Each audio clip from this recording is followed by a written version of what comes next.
Assalamualaikum warahmatullahi wabarakatuh. Perkenalkan, nama saya Rafri Aldianto, perwakilan dari SMK Yapenda.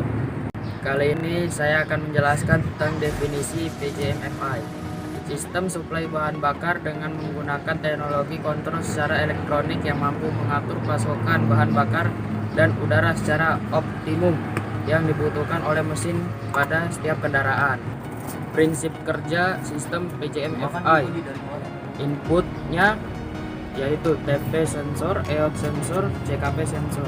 Prosesnya pemilihan pemetaan map atau berdasarkan bukaan gas. Pemilihan pemetaan map saat mesin mulai dihidupkan atau di start. Pengaturan durasi pengeluaran bahan bakar dan outputnya adalah injektor. Sistem aliran bahan bakar yaitu fuel pump modul, pressure regulator, injektor, throttle body sensor unit, engine control modul. Fuel pump modul atau pompa bahan bakar dipasang di dalam tangki bahan bakar dan terdiri dari fuel injection filter, pompa, fuel pressure, regulator, dan float atau pelampung.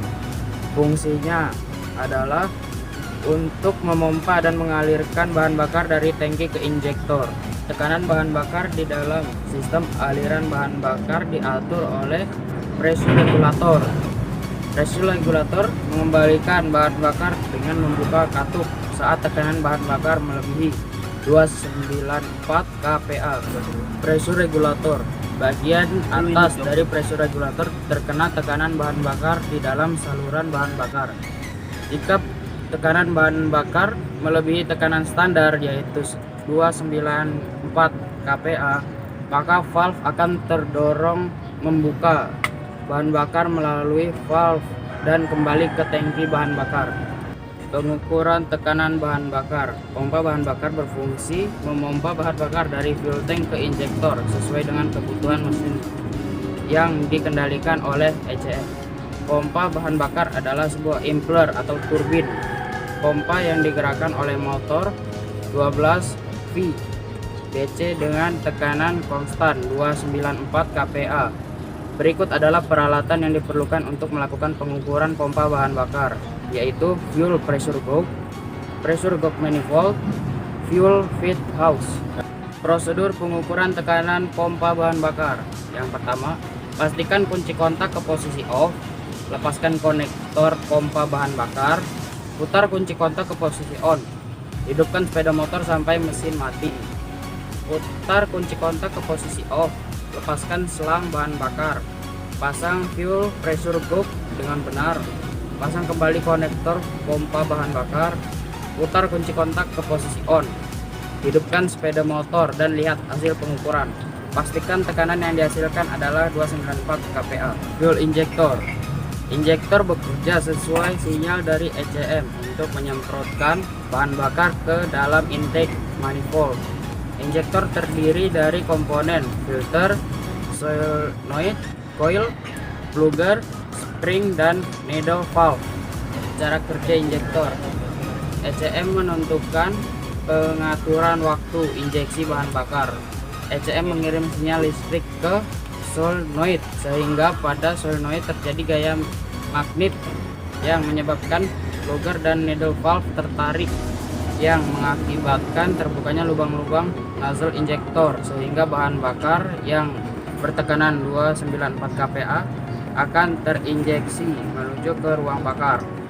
Apabila ECM menghentikan aliran listrik, maka gaya kemagnetan pada solenoid akan hilang, maka plugger dan nozzle valve akan terdorong kembali oleh pegas dan menutup kembali lubang-lubang nozzle injektor. Fuel feed holes atau selang pemasukan bahan bakar.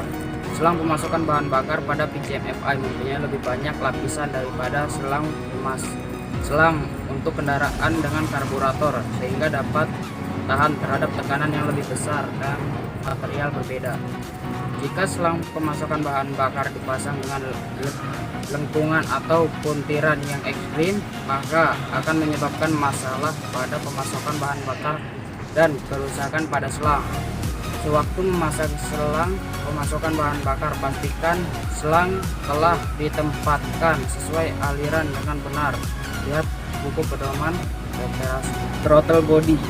Fungsi dari throttle body adalah untuk mengatur jumlah udara masuk sewaktu pengendara mengoperasikan throttle valve yang terhubung dengan throttle grip. Di dalam throttle body terdapat sensor TP atau throttle position dan idle adjusting screw. Idle air screw. Idle air screw terletak pada throttle body. Saluran udara idle memasok aliran udara yang dibutuhkan selama putaran stasioner. Saluran udara idle didesain dalam bentuk yang membelok sehingga tidak mudah dipengaruhi oleh adanya penumpukan kotoran yang dihasilkan oleh gas balik dari ruang bakar. Fungsi dan struktur dari sensor PJM-FI. Sensor-sensor sistem PJM-FI berfungsi mendeteksi bermacam-macam kondisi pada kendaraan seperti kecepatan putaran mesin, suhu cairan pendingin mesin, suhu oli mesin, dan mengubah kondisi-kondisi tersebut ke dalam sinyal-sinyal elektrik. ECM menerima sinyal elektrik dari masing-masing sensor dan menjalankan fungsi komponen pengendali berdasarkan informasi tersebut. Oleh karena itu, semua kabel-kabel sensor-sensor terhubung pada ECM. Throttle position sensor. Sensor ini dipasang pada sumbu yang sama dengan throttle valve dan memakai sebuah variabel resistor yang tahanannya berubah berdasarkan pembukaan throttle valve.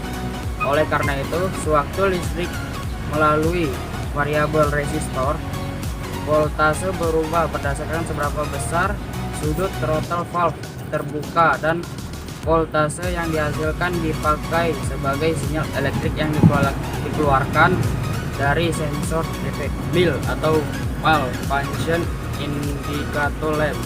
Terdapat dua jenis kedipan MIL, yaitu kedipan pendek 0,3 detik dan kedipan panjang 1,3 detik. MIL berkedip pendek berarti 1 dan MIL berkedip panjang berarti 10.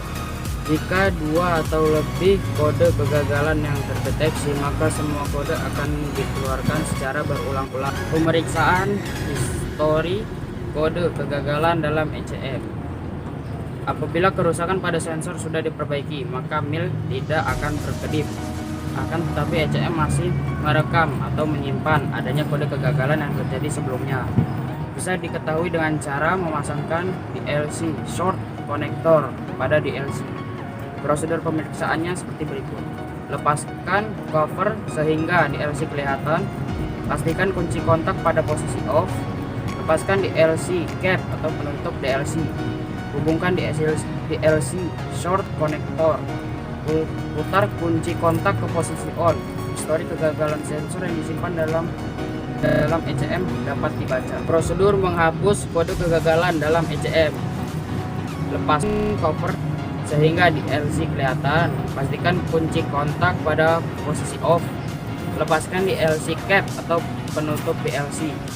Hubungkan DLC short connector. Putar kunci kontak ke posisi on. Lepaskan DLC short connector dan pasangkan kembali dalam waktu 5 detik. MIL akan berkedip pendek secara terus-menerus. Tanda berhasil menghapus kode kegagalan. Putar kunci kontak pada posisi off, lepaskan DLC short connector dan pasang kembali tutup DLC. Dan penjelasan dari saya, kurang lebihnya mohon maaf. Wabillahi taufiq wal hidayah. Wassalamualaikum warahmatullahi wabarakatuh.